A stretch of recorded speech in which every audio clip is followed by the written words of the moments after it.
Hey guys, welcome back to my channel. I am Danielle, aka Stitcherista here on YouTube, and today is Friday, July 29th.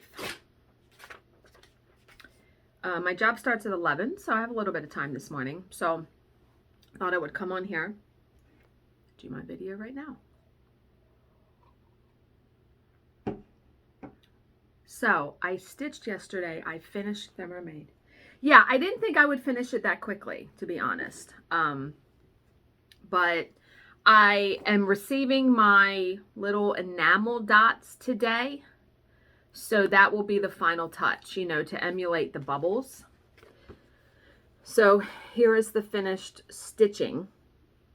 And then I trimmed the paper. Now, I was smart this time. So what I did was I measured the washi tape. Why have I not done that before? And figured out that it was ½ inch, you know, ½ inch on each side. So ½ inch on 18 count is 9. And then I decided how much of a margin I wanted, you know, at the edge. And I picked 5 and then added 8 or 9. It wound up being, I don't know what it wound up being, but it worked out. So I trimmed the paper, and that's a benefit of cutting the paper bigger than you need, like a bunch bigger than you need, because then you have some wiggle room, you know, to figure it out. So I think it turned out really good. It's very cute. And my layout, I'm going to be doing stuff like all around the edge. So yeah. But here is I got the scrapbook, and remember, this is Wild Violet Cross Stitch Mermaid and Ocean Friends. That was the pattern. And the scrapbook paper thing that I bought is by Echo Park, and it's called Mermaid Dreams. So this is the pack that I bought from scrapbook.com. And I think I'm going to use this paper. I really like that paper. We're going to see. And then there's like a bunch of stickers and doodads and stuff. So I will probably get done, hopefully, the layout Saturday, Sunday, something like that. We'll see. So hopefully I'll have that to show you on Monday. Now, one thing that I forgot to show you yesterday because I had it in my closet, Marianne, you know, who has made me a bunch of my junk journals. She had this fish-themed paper and was dying to make this little book for me for Bill. And I said, yeah, sure, great. Well, I got it the other day. Oh my God, look at this. And she tied it with like string. Now, I flipped through this yesterday. Let me show you. The pages are small, that's fine. But oh my God, she did such a fantastic job. What I'm going to do, I decided, and why I had it in my closet and forgot that I had it in my closet. I'm going to print out, I have a bunch of pictures of him and I, a bunch of pictures at the drive-in when we went multiple times. But pictures of him and his daughter when they were fishing, pictures of the boat, of his old boat. I want to print out those pictures on my sprocket and stick them in here on the pages and give this to him at Christmas. So I need to kind of keep it secret. You know what I mean? He doesn't watch my videos anyway, so no problem there. And the pictures that come out of the sprocket are like 2x3, so they will be perfect.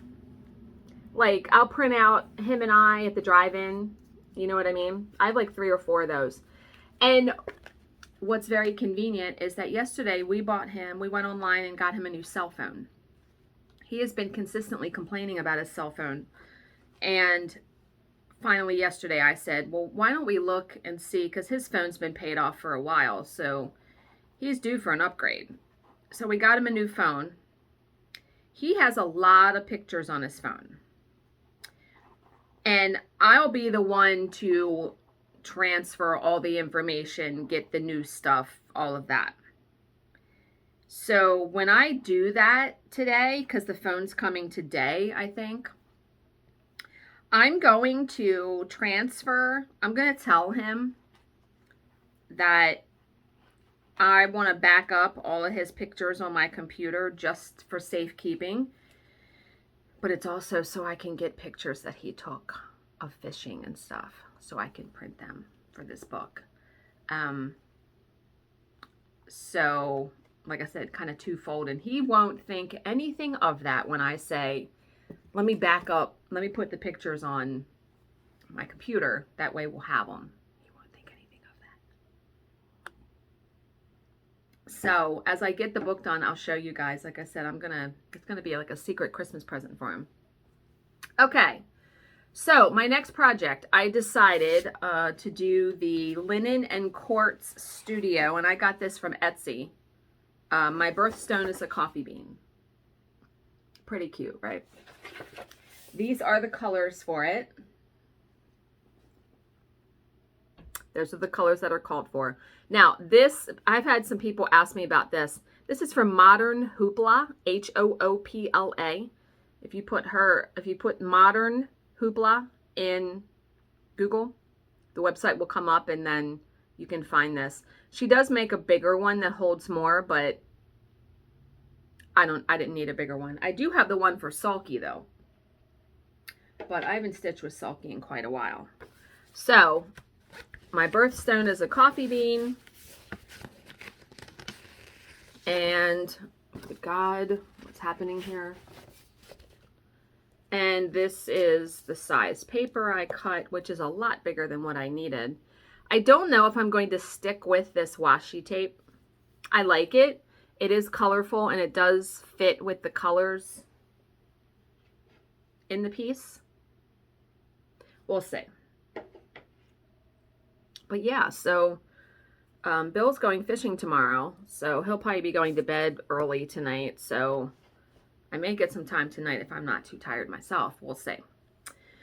All right, so the Unfuck Yourself entry for today. At some point, you just have to get sick of yourself and your justifications, but do it in such a way that you don't become victim to yet another thing. You know, I think there's always some point where we just get tired of our own bullshit, right? Yeah. All right. And, you know, I'm going to be honest here. I know a bunch of you have asked for true crime, and I don't know. I'm just not in a headspace, like, to read those. Meaning, like, I've felt pretty good mentally here lately. And, I mean, I haven't even watched, there's been 2 episodes now of American Horror Stories that I haven't watched. It's almost like I haven't been watching that kind of stuff. I don't know. But someday I'll do some more true crime. I need to find like mild true crime, right? Or maybe do some of those unexplained stories, because not all of those are true crime. Okay, but we're going to do a small miracle story today. I love these. On a cold day in 1942, inside a Nazi concentration camp, a lone young boy looks beyond the barbed wire and sees a young girl pass by. She too is moved by his presence. In an effort to give expression to her feelings, she throws a red apple over the fence, a sign of life, hope, and love. That's what a red apple signifies? Okay. The young boy bends over, picks up the apple. A ray of light has pierced his darkness. The following day, thinking he is crazy for even entertaining the notion of seeing this young girl again, he looks out beyond the fence, hoping. On the other side of the barbed wire, the young girl yearns to see again this tragic figure who moves her so. She comes prepared with apple in hand. Despite another day of wintry blizzards and chilling air, 2 hearts are warmed once again as the apple passes over the barbed wire. The scene is repeated for several days. The 2 young spirits on opposite sides of the fence look forward to seeing each other, if only for a moment, and if only to exchange a few words. The interaction is always accompanied by an exchange of inexplicably heartening feelings.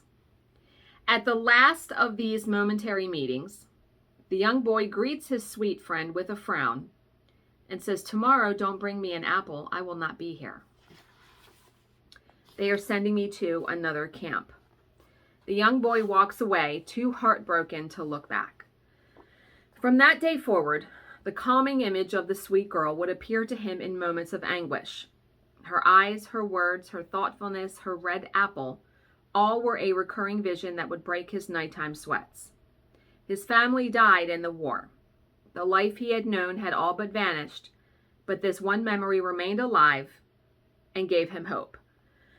In 1957, so this is now 15 years later, in 1957 in the United States, two adults, both immigrants, are set up on a blind date.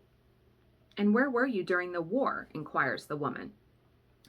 "I was in a concentration camp in Germany," the man replies. "I remember I used to throw apples over the fence to a boy who was in a concentration camp," she recalls. With a feeling of shock, the man speaks. "And did that boy say to you one day, 'Don't bring an apple anymore because I am being sent to another camp'?"